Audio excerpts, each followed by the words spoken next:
Welcome back. Edibles remain a popular sector in the multi-million-dollar cannabis industry. However, trendy and familiar packaging may increase exposure to young kids and teens, becoming a major concern for many health professionals. Deputy Director for the Center for Drug Use and HIV HCV Research, Dr. Danielle C. Ompad, joined me for a discussion on what you need to know about cannabis edibles and their packaging. Doctor, thank you so much for joining me. Thank you for having me. It's a real pleasure. Now, I think this is a very interesting topic. Can we first start off just by talking about, what cannabis edibles are? Sure. So cannabis edibles are usually some type of food product. It could be candy, cookies, barbecue sauce I've seen that is infused with cannabis products. So that could be CBD, but it could also be THC. Now, what inspired your study on edibles and its, impact on public health? So with the legalization of medical marijuana and adult use marijuana in a lot of states, the variety of marijuana products that are available to the public has really increased. And we're starting to see a lot of edibles, tinctures, vapes, all sorts of products. And I was really interested in what people were using and how they were using it, and whether or not it was associated with any problems for them. Now, can you explain why did these edibles actually become a public health concern? So cannabis edibles are a public health concern for several reasons.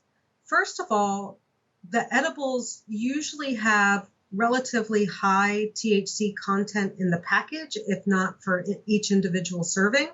And so it makes it a little bit harder for people to get the effect that they're looking for.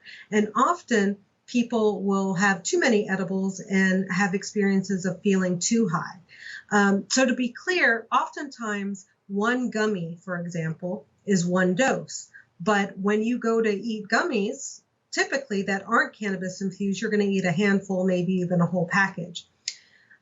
When there's 100 milligrams of THC in a package of edibles that you might eat in one sitting, if you make the mistake of eating all those edibles, you might not get the experience that you're looking for. Another challenge is the packaging of the edibles is sometimes youth friendly. So it might have characters that appeal to youth. It might be very colorful. And some of them actually look like regular commercial products with very small indications of whether or not they contain cannabis or not. Now, I'm really curious to know, are the people who are making this, are they aware on the effect that this can have on the people that are, consuming these products? I'm not sure, but I suspect that they are aware that their products can lead to having too much cannabis. And so a lot of the packages have warnings that say, for example, this product may take an hour or more to feel the effects. They will say what a serving size is and how many milligrams of THC are in a single serving. But for some of the packages, it's very challenging. So in states like California, their adult use regulations say that each edible package can only have 100 milligrams of THC, and each serving has to be clearly defined and keeping no more than 10 milligrams. So for example, you might get a 100 milligram package of cannabis gummies that will contain 10 gummies of 10 milligrams each, or 20 gummies of 5 milligrams each. However, we have seen some products that are not as easy to dose. So we received a photo of Doritos that were infused with cannabis. It was a snack size package of Doritos, so something you would eat in your lunch, but it contains 600 milligrams of THC in the entire package. Now, these are chips. It is unclear how many milligrams of THC is in each chip. And then in addition, what happens when all those chips crumble? How do you figure out what the appropriate dose is?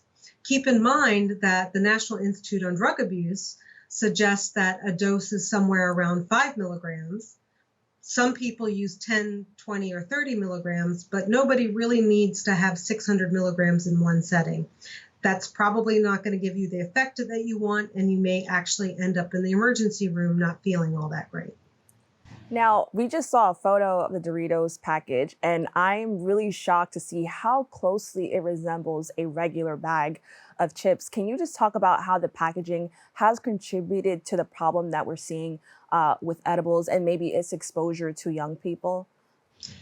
Yeah, so that package is pretty striking. I will say that in our study where we asked people to send us cannabis packaging photos, only about 8% of the edibles were actually lookalikes or copycats.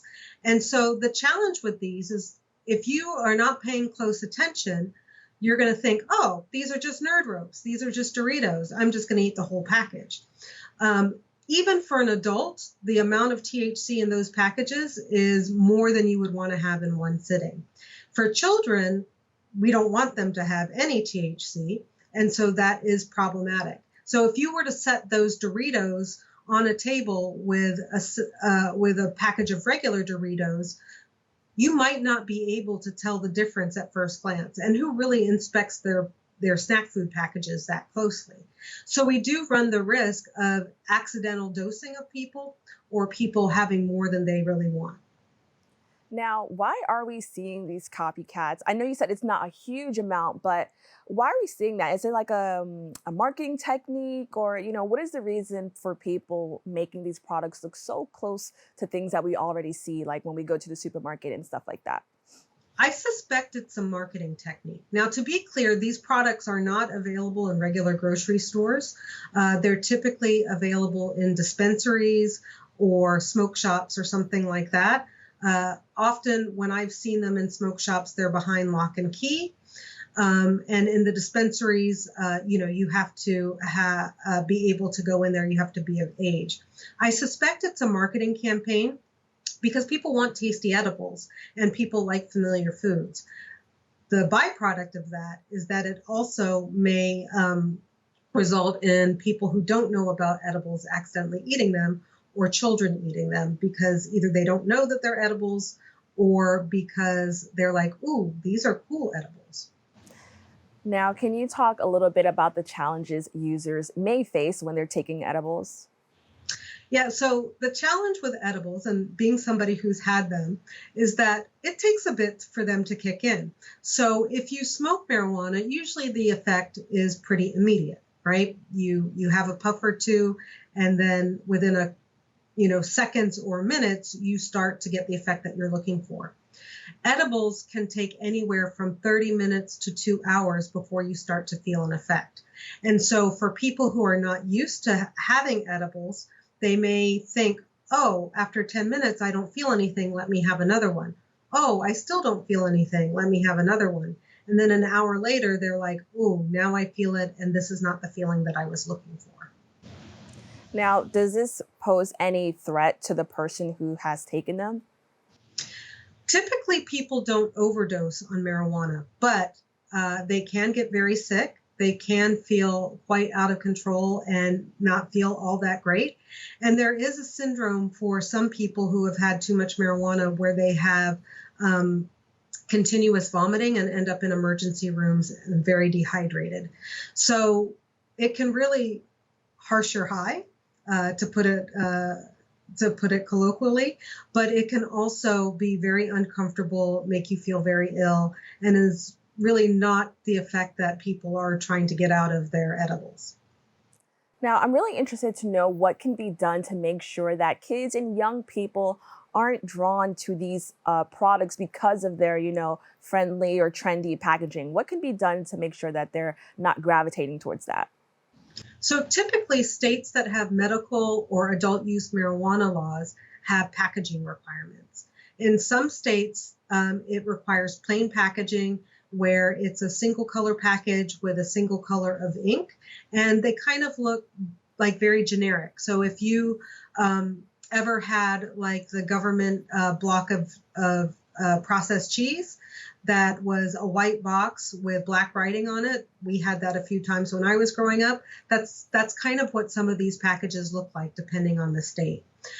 States will also restrict having animate characters on the packaging. So no cartoon characters, no animals, that type of thing. And so from a regulation perspective, that is one way to address this. However, some of these products that are being sold that are either youth-friendly or are lookalike or copycat products are not necessarily being sold in dispensaries or legal cannabis sales venues.